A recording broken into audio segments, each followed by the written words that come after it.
redistricting issues, and in particular on public engagement with respect to redistricting. It's a really, really important issue, particularly this year, where redistricting will be happening in state legislatures across the country, including in Mississippi. And these are going to be issues that affect everyone for at least the next 10 years. So I really appreciate everyone joining the call. One thing that I wanted to say before we introduce the panelists is that we've begun recording the event. If anyone feels uncomfortable having their faces recorded, you can simply go off video and that'll be just fine. Let me introduce the members of our panel. So first, we are joined by Nishambi Lambright, who is the Executive Director of One Voice, a statewide leadership development and policy advocacy organization headquartered in Jackson. The goal of One Voice is to build leadership in an effort to address structural oppressions that show up in the institutions that are significant in the lives of families, including the public education system, voting, the environment, and the criminal justice system. Before beginning her role at One Voice, Nishambi served as the Executive Director of the ACLU of Mississippi for 8 years. And under her leadership, the ACLU challenged the state's prison system, the denial of voting rights for people with felony convictions, and a number of school to prison pipeline cases. Nishambi earned her BA in English and Journalism from Tougaloo College and a master's degree in public policy and administration from Jackson State. We're really lucky to have her join the panel today. Next, we are joined by Marvin King. Professor King is an associate professor of political science and African American studies at the University of Mississippi and a senior fellow of the South Residential College. Dr. King received his PhD in political science from the University of North Texas in 2006 after receiving a BA from the University of Texas at Austin. Dr. King has co-authored or authored publications on racial polarization in the electorate, representation of the Black electorate, and the effect of race in the aftermath of Hurricane Katrina. Dr. King teaches undergraduate courses in Introduction to American Politics, African American Politics, and an undergraduate and graduate course in Politics of the American South. So thank you, Dr. King, for joining us today. Thank you for having me. And last but not least, we are joined by Robert Millman, who was the co-director and creator of the film that we just saw, Line in the Street. Robert is an accomplished activist documentary filmmaker based in Glenville, New York. His film, Bought and Sold, was instrumental in the fight for paper ballots in New York State. As part of citizens advocating responsible development, his efforts defeated the siting of a 500 megawatt power plant on an endangered aquifer adjacent to the elementary, middle, and high school system of Scotia and Glenville in upstate New York. And that work was the only case in New York State history where a power plant siting was defeated for cause in New York State courts. So thank you, Mr. Millman, for joining us today. I think what I'll do is, with my first question, I'll kick it over to Robert, and can you talk to us a little bit about what inspired you to make Line in the Street? Sure. The most basic reason is the same reason I think that people join the League of Women Voters to begin with, which is that they believe in representative democracy, that it's the smartest and best system that you can use. When I made the film about the paper ballot voting machine system in New York, I did some basic research and I read the New York State Constitution and the United States Constitution, and I realized only one of them has an individual right to vote, and that is the state constitution. The events that transpired in Pennsylvania were sort of a perfect palette to work with because they brought those issues. And I just would like to say that the people that defend and use gerrymandering, they like to keep it secret and they like to keep it complicated. And it can be a very complicated issue. I learned a lot in the making of the film. So I just want to emphasize three really simple points that I think is a good start place. Don't get lost in the details. One is that gerrymandering at its core is a simple math trick. It's an abstract trick that, and I would suggest anyone who might have a pencil to please write down this phrase, which is my definition of gerrymandering. It is the sorting and selecting of voters by legislators.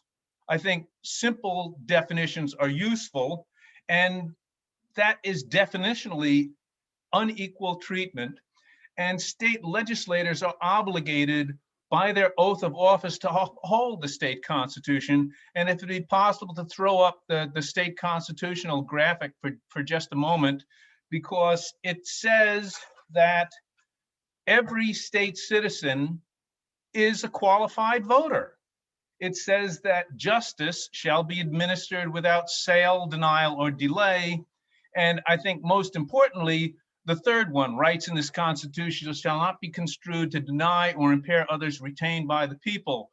When state legislators use their constitutional right to draw maps and construe that right to deny and impair others by quite plainly and palpably drawing unfair maps, they are violating the state constitution they are sworn to uphold. So that is just my general notion, is that if you want to explain this issue, keep it simple. And that's sort of the simplest way I can go about it.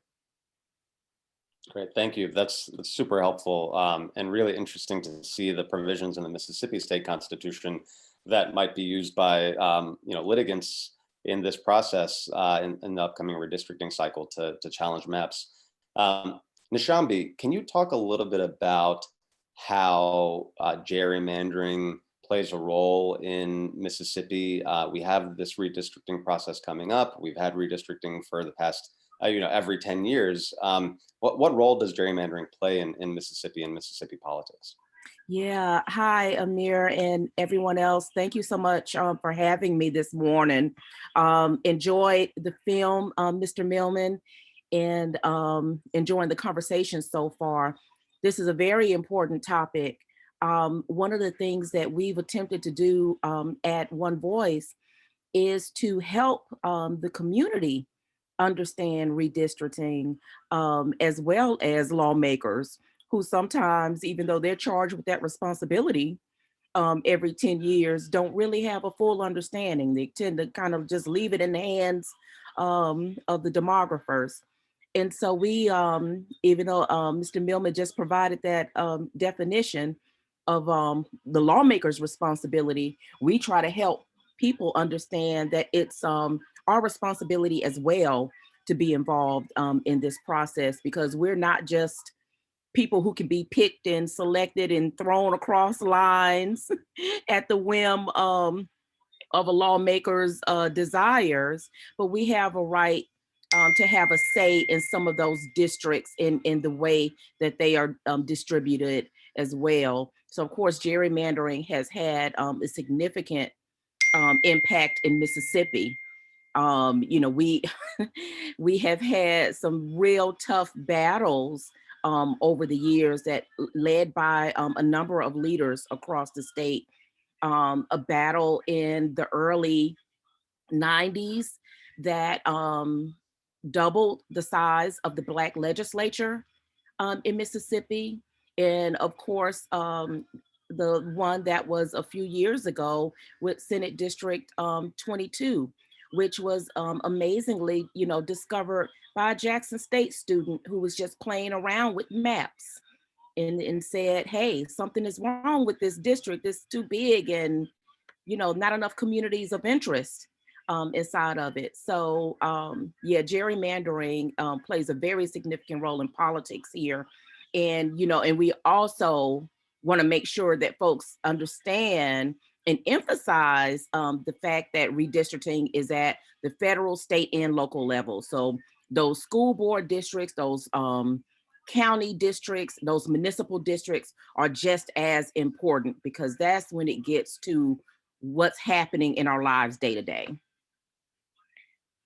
Thank you, Nishambi. Yeah, and I echo that last point. It's incredibly important at all levels, not just the congressional level, but at the local level. It does impact our lives every day. Professor King, I wanted to ask you a question. We heard a lot about this issue of partisan gerrymandering in the film, and that is, as Nishambi discussed, a very big problem in Mississippi. We know another big problem, not just in Mississippi, but around the country, is the issue of racial gerrymandering. Mississippi has the highest proportion of African Americans of any state in the country. Can you talk a little bit about the impact that redistricting will have or has had on Mississippi's African American communities? Sure. You know, and before I answer that specifically, I just would like to emphasize that one of the state legislatures in Robert Millman's film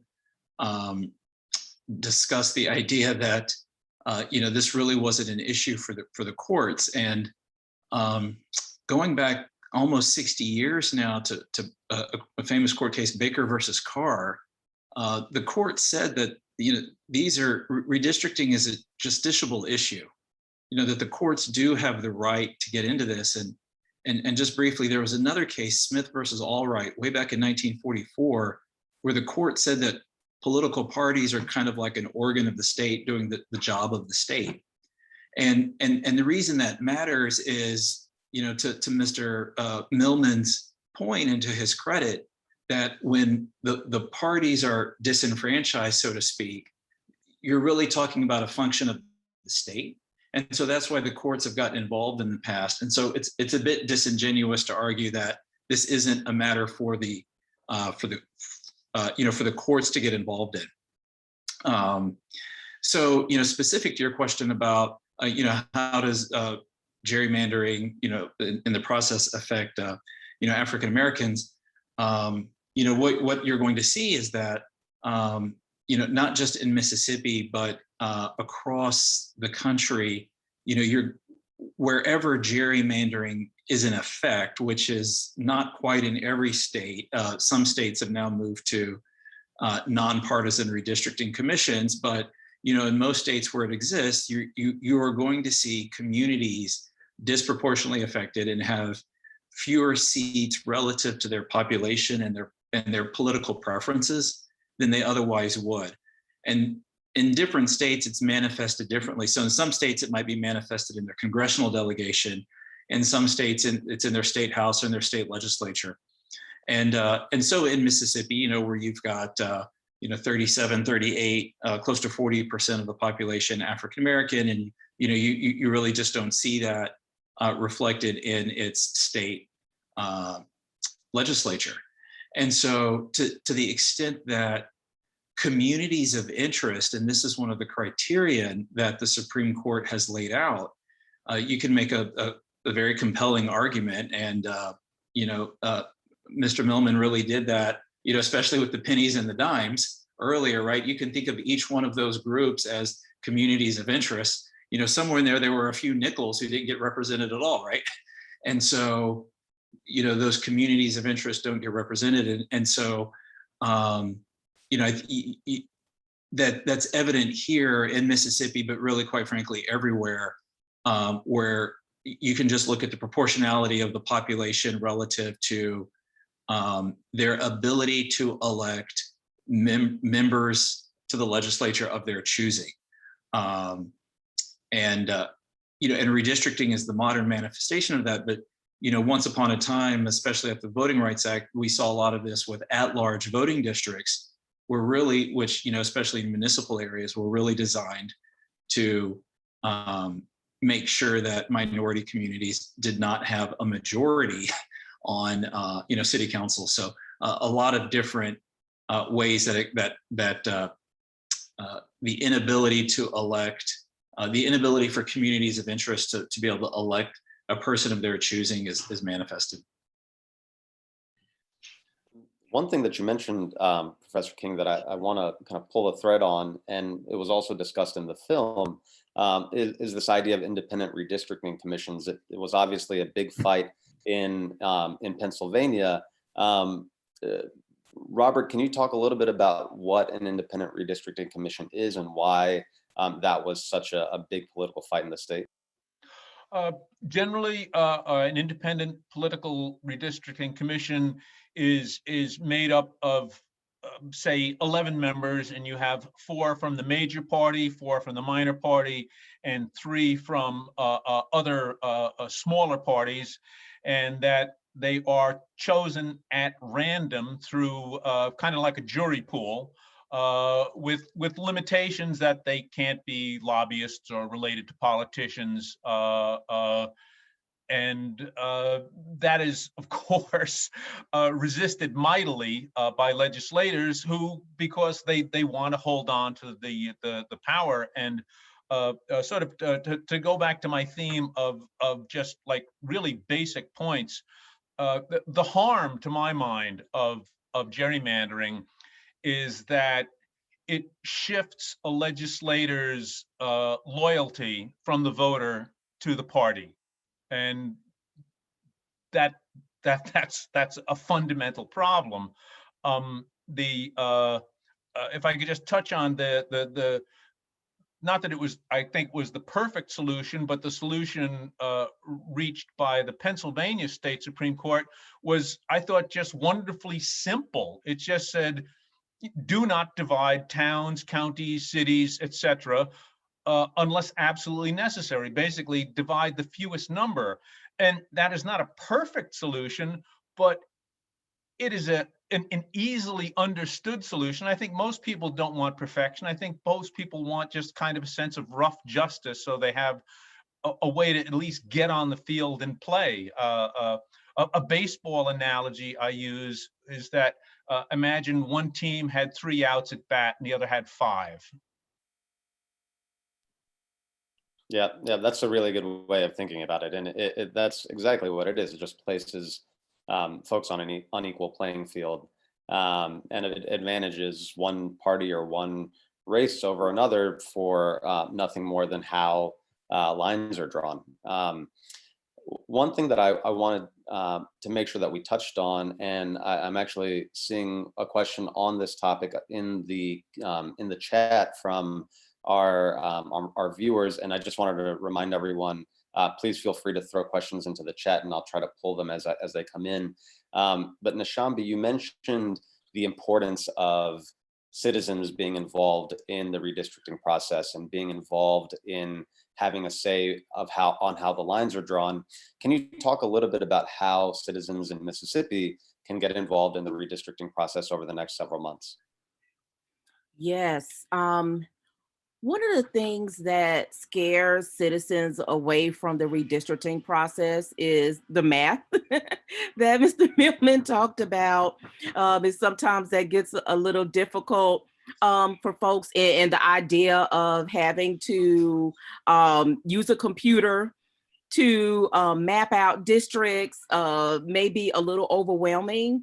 So one thing that we try to do is just start with the basic concepts of redistricting, and then slowly introduce citizens to the software.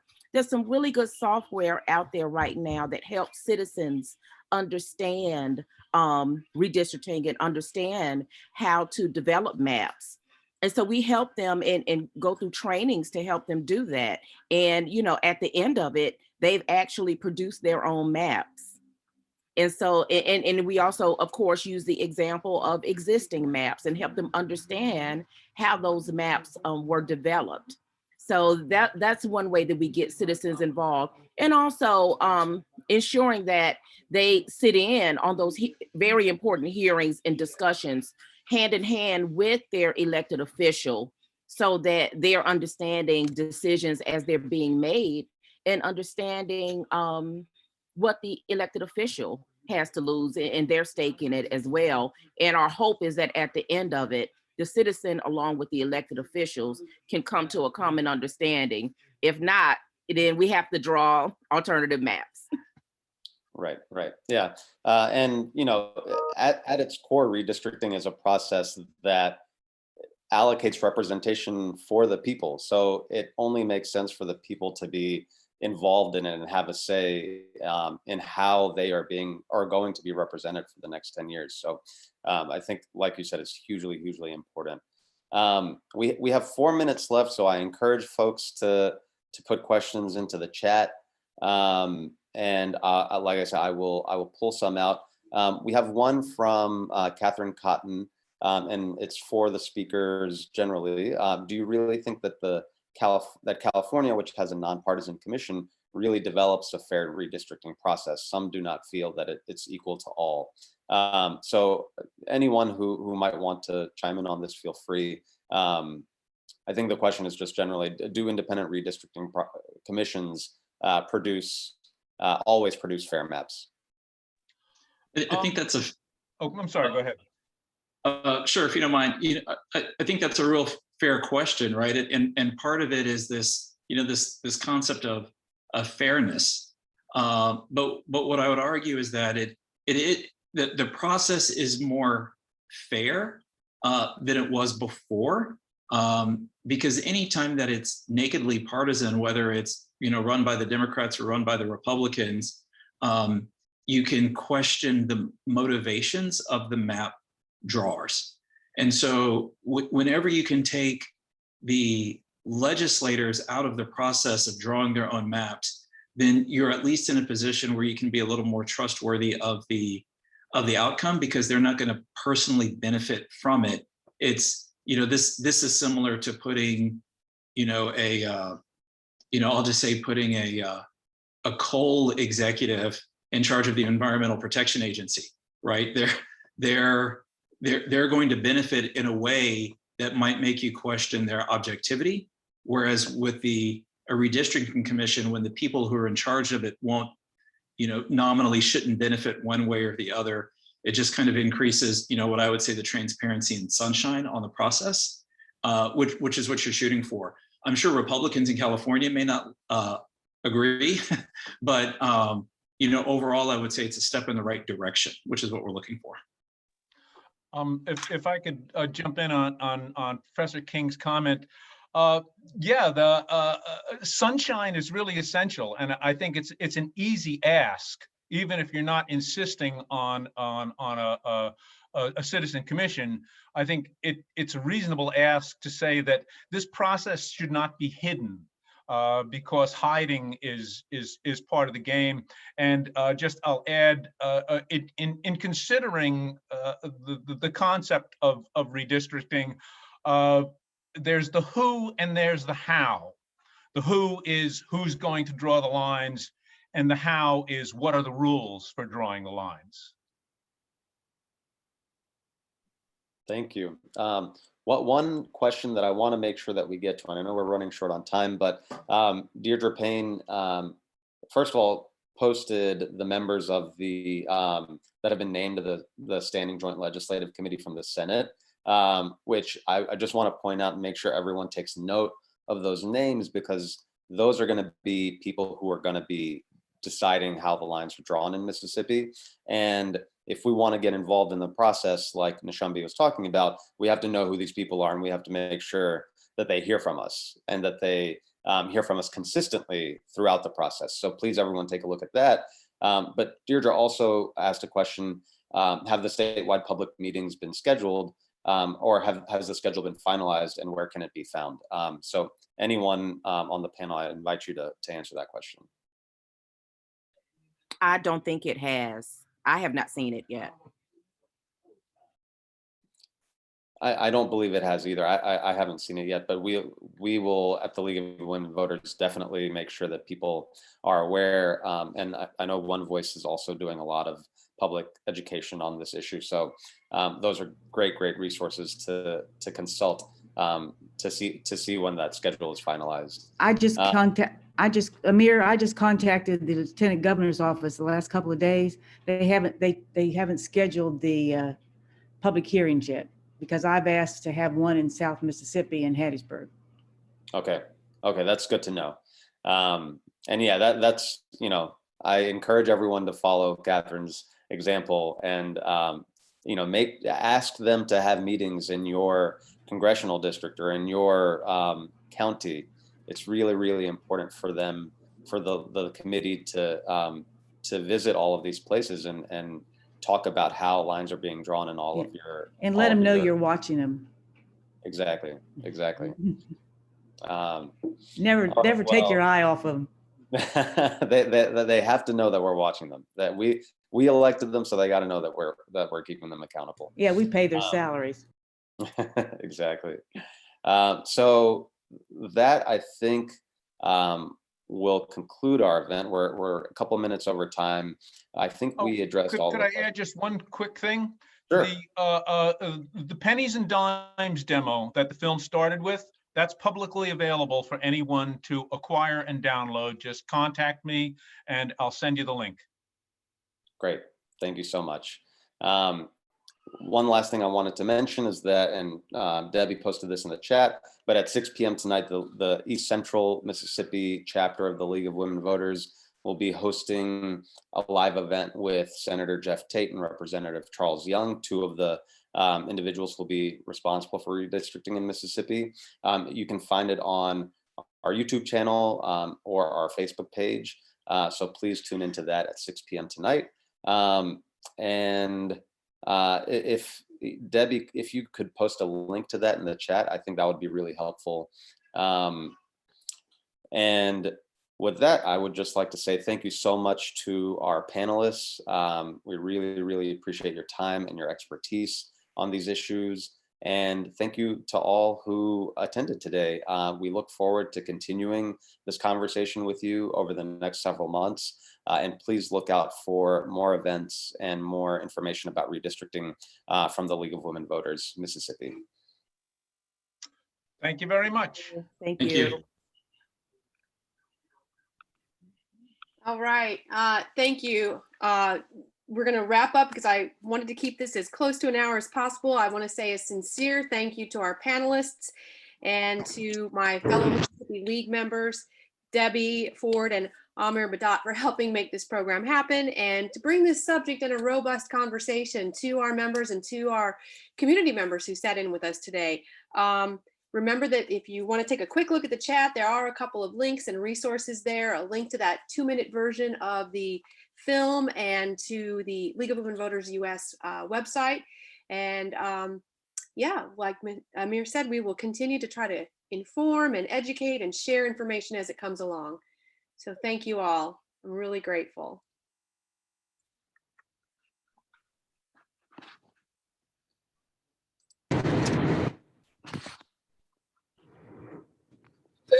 Good job, Carol. Thanks. Debbie and Amir and any of the panelists who are still with you, I'm happy to stay around for a little bit if you'd like. I'll just kind of toss this out there. I know that this is sort of I've been having a fair amount of screenings, and they're usually for league organizations.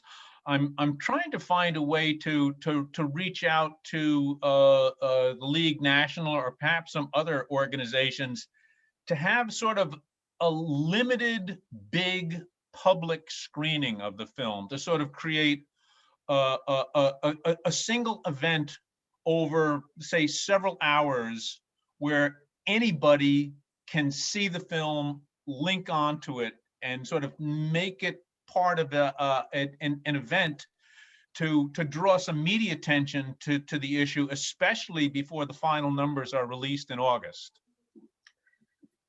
Well, I'll certainly talk with Christy, my co-president, who's still with us, about whether we can connect you. You might also reach out to the Pennsylvania folks that you worked with. As Catherine had mentioned in the chat, a board member was in your film. So of the oh yeah, Susan Carty and Suzanne Almeida.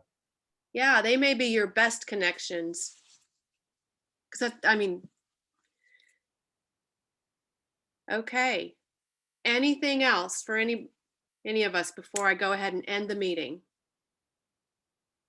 Well, thank you. Thanks for the screening. Thank you for sharing it with us. Thanks. Bye-bye. Bye.